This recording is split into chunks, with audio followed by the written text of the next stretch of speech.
If your overblows sound like hot trash, this video is for you. The biggest mistake I see beginning overblow players do, aside from blowing too hard, is not having enough air support, because they never learned how to properly generate that air support. This is very common for every single wind instrument, and for almost all wind instruments, air support is a solution for a whole host of problems. So there's a simple exercise that you can do that will increase your ability to control your air support. It's very simple. Every school child who learns a wind instrument learns this, okay, at some point. You sit up very tall. You put your hand on your belly. You breathe in, and your belly goes out. Once it's full, you pressurize it a little bit. Now, you're going to find people who disagree about whether you pressurize that air or not. But the standard is a little bit of pressure on that, okay? So that air is pressurized. So you breathe in, then you go to hiss.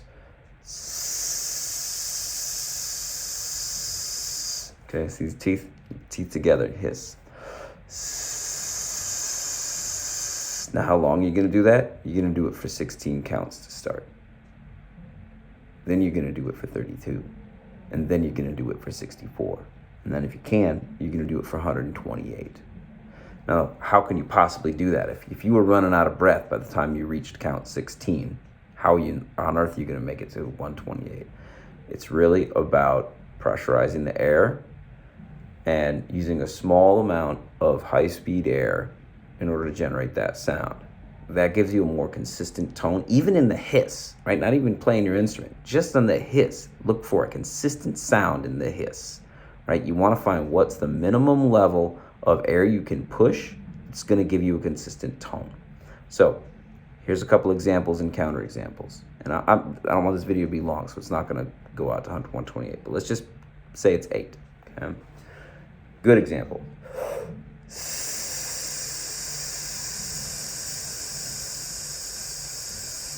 No, I should probably count off or something. 1, 2, 3.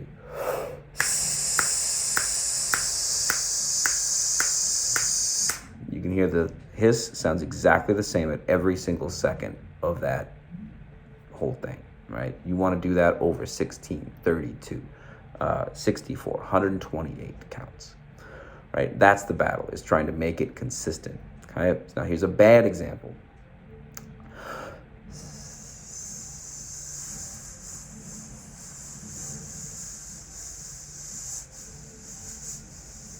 Okay, you can hear that it's a weak sound, right? Not just because I'm using less air, but because I'm not pushing the air at a consistent speed. That's really the trick. You got to push air at a consistent speed. Now, let's pick up the harp and apply this to overblows. Here's an example with poor air support. This is a G harp on the 6 overblow.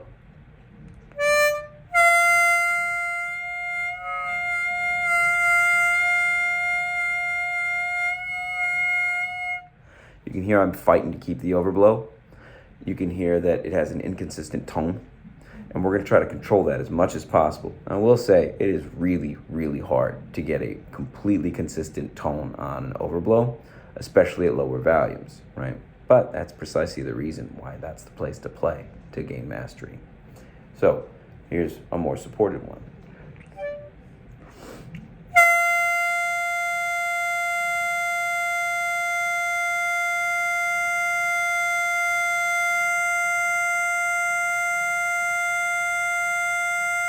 Now, if you've got a good ear, you can hear there's still a little bit of inconsistency in that, right? But we still work to control it more tightly.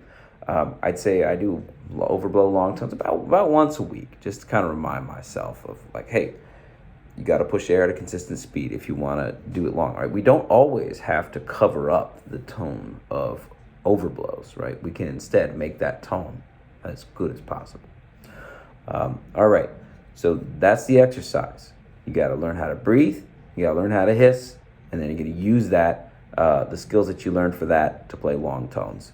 Try it out. It'll improve your overblow game.